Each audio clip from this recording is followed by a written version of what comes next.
Apa yang kita lihat? Sebelum ada Batalion Teritorial Pembangunan di kabupaten, tadinya di kabupaten itu tidak ada pasukan, kosong. Ya. Apa yang terjadi? Begal, kriminal, itu besar sekali. Tapi setelah kita berada di situ membuat pangkalan, dan pangkalan itu sudah jadi dengan latihan, kemampuan, dan sebagainya. Ini begal kriminal di situ yang tadinya minus sekian persen, sekarang menjadi plus sekian persen, kriminalnya hilang. Kemudian khusus mengenai pasukan perdamaian di Timur Tengah, saya sedikit tambahkan, karena kita harus konsisten dengan piagam PBB yang diturunkan, tetapi secara geopolitik dan geostrategi, Kementerian Pertahanan melakukan hubungan ini juga mendapatkan pertimbangan. Ini yang ingin saya sampaikan dari tema yang tadi, dan Ibu sekalian. Saya ingin sedikit menyinggung mengenai strategi pertahanan negara kita.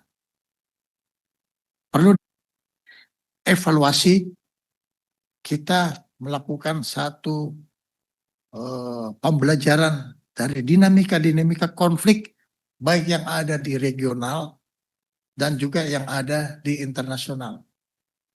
Tetapi yang paling penting, bahwa kita tetap mengantarkan bahwa semua strategi pertahanan negara kita yang defensif aktif ini bertumpu dari konstitusi. Ada slide? Bertumpu dari konstitusi dan bertumpu dari kepentingan nasional.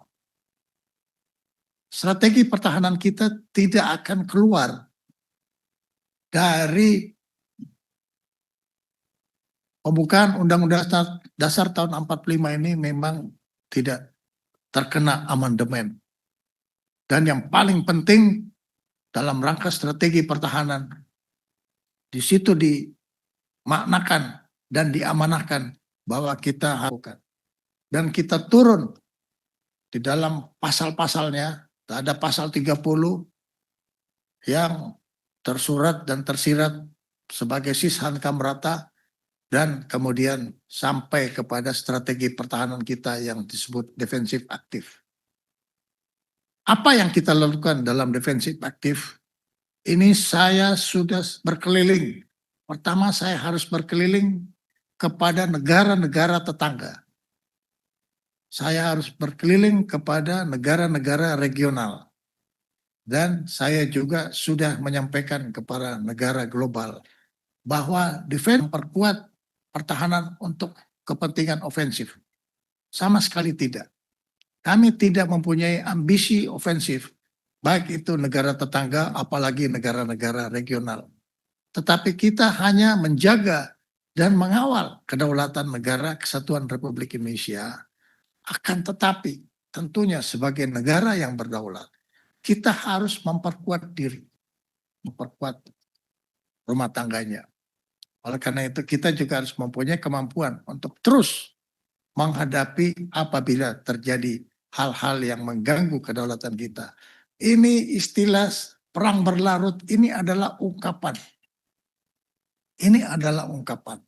Tetapi makna dari perang berlarut itu adalah gimana kita melakukan kemampuan komponen cadangan kita, revitalisasi dari komponen pendukung kita, sehingga dia menjadi satu keutuhan dari sistem pertahanan yang dapat mampu, sanggup mencegah dan mengatasi gangguan yang mengarah kepada kedaulatan negara Kesatuan Republik Indonesia. Ini penjelasan singkatnya dari apa yang dimaksud defensif aktif. Tentunya saya perlu menjelaskan kepada reaksi dari negara regional. Ada yang kaget dan bertanya, untuk apa bikin 750 batalion selama 5 tahun?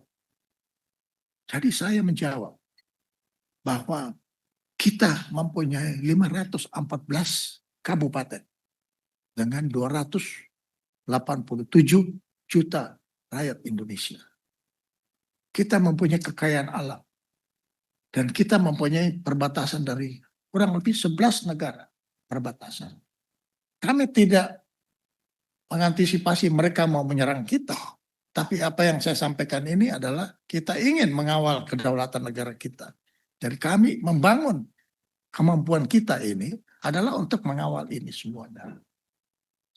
Akhirnya mereka bisa mengerti. Karena sejak tahun 2025 saya bersama Panglima TNI dan Kepala Staf Angkatan sudah melakukan revitalisasi daripada pertahanan negara. Kita targetkan setiap tahun 150 batalion untuk memenuhi 514 kabupaten. Insya Allah di tahun 2026 seluruh kabupaten di wilayah Jawa sudah dikawal oleh 1 batalion infanteri teritorial pembangunan. Saya ingin sedikit menyinggung apa manfaat batalion infanteri teritorial pembangunan. Ada grafik ya.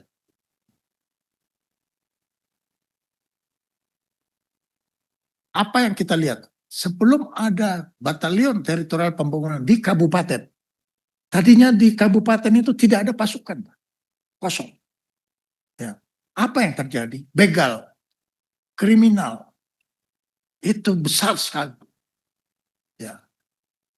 Tapi setelah kita berada di situ membuat pangkalan, dan pangkalan itu sudah jadi dengan latihan, kemampuan dan sebagainya. Ini begal kriminal di situ yang tadinya minus sekian persen, sekarang menjadi plus sekian persen, kriminalnya hilang. Sudah di atas 50%. Dan ini adalah tugas dari batalion teritorial pembangunan dengan melakukan patroli keliling dengan kendaraan yang disiapkan oleh industri pertahanan, baik itu kendaraan listrik maupun kendaraan non listrik, bisa membangun sistem keamanan lingkungan, Siskamling. Yang tadinya itu menurun, sekarang Siskamling hidup kembali. Ini yang berkaitan dengan kriminalitas. Kemudian penguatan terhadap lingkungan sosial. Di kabupaten, di kampung-kampung, ada masjid, ada gereja, sedikit sekali pura. Tapi prajurit kita yang 1 batalion itu 1.190 orang. Itu terdiri dari mereka-mereka yang ada yang dari pesantren. Dan ada yang mengerti bagaimana rohaniawan non-muslim. Itu masuk ke gereja. Bersama-sama dengan masyarakat. Bersama-sama dengan masyarakat. Ada di masjid. Dia bisa jadi khatib, dia bisa jadi imam di masjid. Inilah yang membuat penguatan terhadap lingkungan sosial. Jadi masyarakat merasa agak hangat dengan keberadaan batalion teritorial ini. Demikian pula kualitas pendidikan.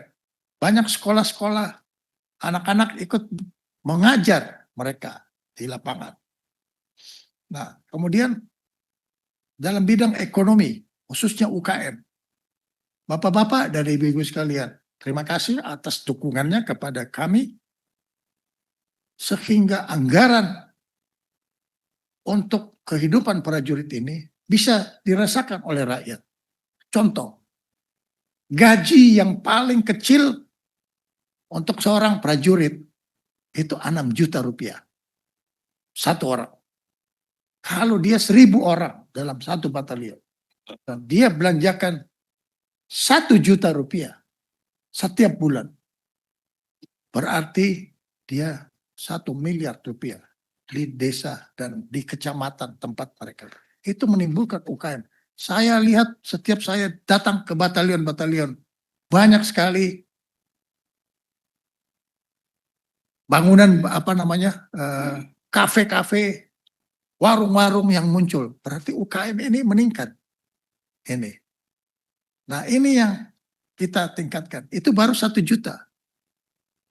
Memang komandan batalionnya keras, tidak boleh lebih dari 2 juta setiap bulan. Jadi kalau 2 juta ya berarti 2 miliar di kampung ataupun di kecamatan itu. Itu dampaknya di ekonomi. Kemudian sekaligus dampaknya kepada akses kesehatan. Satu prajurit dia rela untuk donor darah 3 kali setahun. 3 kali setahun donor darah. Untuk mendukung orang-orang yang tidak mampu karena pemerlukan darah. Kami bersama Panglima dan Kepala Staf mengambil suatu kebijakan. Kalau kita tidak kelola darah ini bisa dipakai untuk macam-macam. Bapak tahu sendiri. Sehingga kita bikin bank darah sendiri untuk penampung siapa yang ingin mengambil memerlukan darah dari rakyat yang berada di bawah. Dan tidak dipungut bayaran. Darah yang dari prajurit gratis untuk kebutuhan kaum duafa. Hanya memang kita beri profilaksis setelah ambil darah, ada bantuan-bantuan supaya kembali bisa sehat kembali.